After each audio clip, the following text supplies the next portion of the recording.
Assalamualaikum everyone, welcome back to my channel. In the previous lecture we studied data types and variable. Today we learn about data presentation, which is a very important topic in statistics. Data presentation means arranging and displaying data in a clear and understandable way. In simple words, we can say that it is the process of converting raw data into meaningful forms so that it is easy to understand. Data presentation का मतलब होता है कि data को इस तरह से हम प्रेजेंट करें कि वो हमें समझना क्या है इजी हो जाए. सिंपल वर्ड्स में अगर हम कहें कि मैसी डाटा, ऐसा डाटा जो क्लीन नहीं होता, ऐसा डाटा जो अंडरस्टैंड ही नहीं होता, उसे हम क्या करते हैं, अंडरस्टैंडेबल बनाएंगे. Now move to data presentation types. First one is textual presentation. Data is presented in the form of words or sentences. For example, there are 20 students in a class, including 12 male and 8 females. For example, data को simple sentence या words में लिखना textual presentation होता है. अगर हम यहाँ पर लें 20 स्टूडेंट्स किसी भी क्लास से, तो हमारे पास 12 बॉयज़ होंगी एंड 8 गर्ल्स होंगी. तो ये डाटा किस फॉर्म में होगा, टेक्सचुअल फॉर्म में. नाउ अब हमारे पास है number 2, tabular presentation.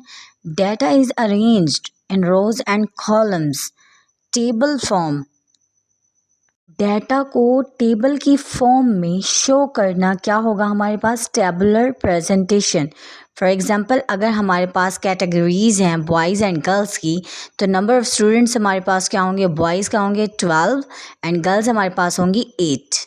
The third type is graphical presentation. Data is presented using graph or charts.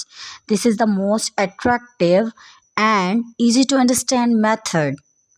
Data को ग्राफ और चार्ट की फॉर्म में दिखाना, इट्स अ ग्राफिकल प्रेजेंटेशन, और ये सबसे इजी टू अंडरस्टैंड टाइप्स है. Now we have to move types of graph. The first one is bar graph और bar chart. Use to compare different categories. किसी भी कैटेगरीज को कंपेयर करने के लिए हम क्या यूज़ करते हैं, बार चार्ट या bar graph. For example, boys and girls. And the next one is pie chart, used to show proportions or percentages and represent data in a circular form. For example, 20%, 35%, and something like that. To show data in a circular form and shows percentages. And the third and last graph is line graph, used to show changes over time. For example, temperatures changes over the days. Now let's discuss the importance of data presentation. It saves time, easy to understand, better comparison, clear visualization, helpful in decision making, organized information. So data presentation make data simple, clear and useful. It also presents data in a clear and organized way. Today we learned about data presentation and its types. In the next lecture, we will study measures of central tendency, mean, median, and mode.